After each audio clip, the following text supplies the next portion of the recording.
17 minutes. That's all it took. 17 minutes from a leak hitting the internet to a sitting federal judge being suspended in real time. No committee vote, no slow walking, no months of cable news panels arguing about decorum. Just a phone call, a statement, and a career that evaporated while most of America was still refreshing their feed trying to figure out what they were looking at. And before anyone even had time to ask, wait, can that even happen? It already had. Because this morning, the Vice President of the United States announced that Judge Caldwell was suspended immediately after what's now being called the list exploded into public view. And whatever you think you know about that list, I promise you, it's worse, stranger, and more destabilizing than the headlines are letting on. This isn't just a document with names. It's not a gossip spreadsheet. It's not some anonymous blog post screaming conspiracy. What's circulating, what people have actually seen, includes timestamps, communications, and recorded material that, if authentic, points to coordination around the Witness 14 case that goes way beyond incompetence or coincidence. And that's the word doing all the work today. If it's real, this is one of the biggest judicial scandals in modern American history. If it's fake, then we just watched executive power cross a line that doesn't have a clear way back. Either way, something fundamental cracked this morning. The timeline alone should make you uneasy. The leak appears at 9:47 a.m. Eastern. Screenshots start spreading.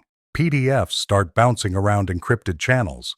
By 9:52, J.D. Vance is reportedly briefed. By 10:04, the suspension is announced. That's not panic. That's readiness.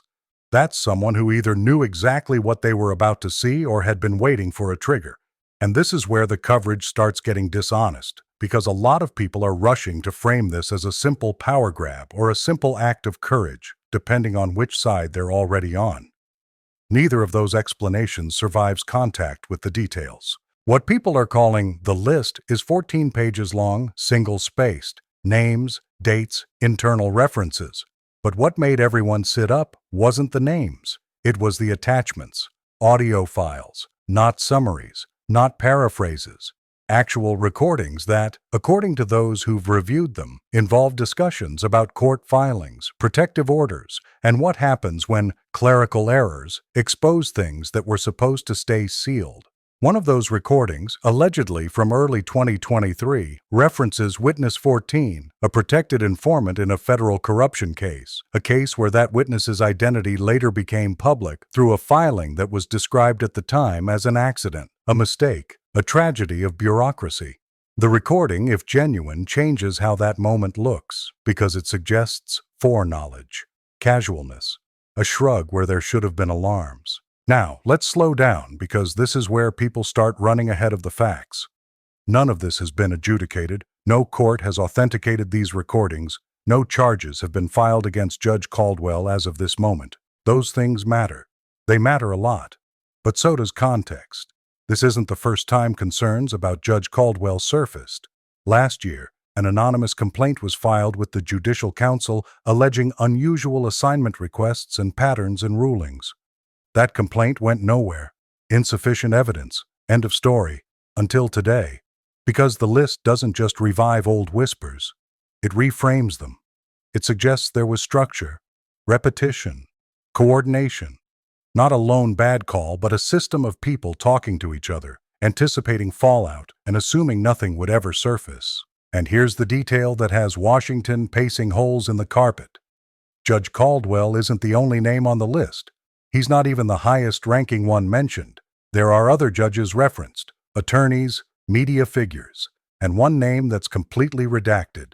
Not blurred, not hidden behind black bars in screenshots. Removed at the metadata level after the file was created, which means someone had access to the original and decided one person should not be seen. J.D. Vance alluded to that directly in his brief statement. He said the investigation into the redacted portions is ongoing, and that when more is known, the public will be informed. That sentence landed like a warning shot. So why act now? Why suspend a judge in minutes instead of letting the usual machinery grind forward? That's the constitutional question detonating across law schools and group chats right now. Federal judges aren't supposed to be removable by executive fiat. The process is impeachment, slow, deliberate, designed to keep exactly this kind of moment from becoming precedent. And the critics aren't wrong about that. Legal scholars are saying this looks like executive overreach, that regardless of the allegations, suspending a judge without congressional action risks collapsing the wall between branches of government. Today, it's a judge you don't like. Tomorrow, it's a judge who ruled against you. That logic isn't hysterical, it's historical. But here's the part that makes this impossible to dismiss as a clean constitutional lecture. The list, if authentic, doesn't describe bad rulings. It describes actions that may have put a protected witness at risk. It describes conversations about exposure and timing. And reports, unverified but widely circulated, claim that witness 14 later suffered severe harm after their identity became public. I'm going to be very careful here. Details about that harm are not confirmed, and they are not something I'm going to dramatize or speculate about. But the allegation alone changes the moral temperature of this entire debate. Because if a federal judge knowingly allowed a protected witness to be exposed, that's not a disagreement about jurisprudence. That's a failure of duty at the most basic level, and that's why J.D. Vance didn't wait. According to sources familiar with the call, Judge Caldwell was informed directly that the list had gone public and that emergency authority was being invoked pending investigation. Marshals were dispatched, his access was terminated, his docket reassigned. By the time most networks cut into programming, it was already over. And then came the part almost nobody noticed. In the minutes after being notified, Judge Caldwell sent a series of messages. We don't know to whom. We don't know what they said. We do know, according to DOJ sources, that those communications were preserved immediately.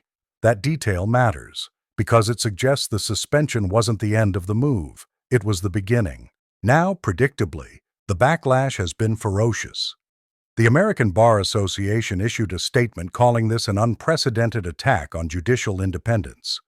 Law professors are lining up to warn that even guilty judges deserve process. Social media is split between people cheering accountability and people warning that this is how republics slide into something darker. Both camps are making valid points. If this action holds up, the executive branch just claimed a power it has never openly exercised before. If it doesn't, then everything hinges on whether Congress acts and whether the list survives scrutiny. And while everyone argues theory, there's a very real human cost being talked around instead of about. If witness 14 was harmed because protections failed, no ruling is going to undo that. No hearing is going to rewind that moment. For that family, this isn't a seminar on separation of powers.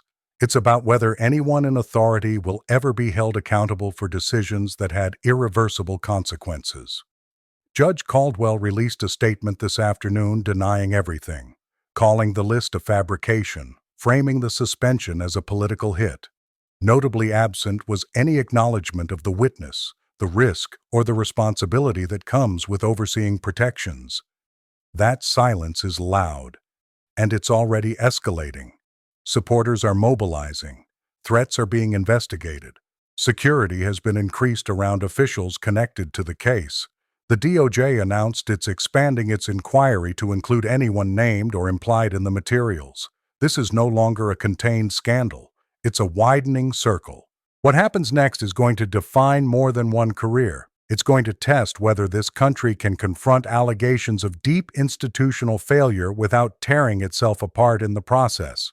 Because here's the truth nobody wants to sit with. If the list is real, then the system didn't fail today. It failed a long time ago. And today was just the moment the curtain ripped.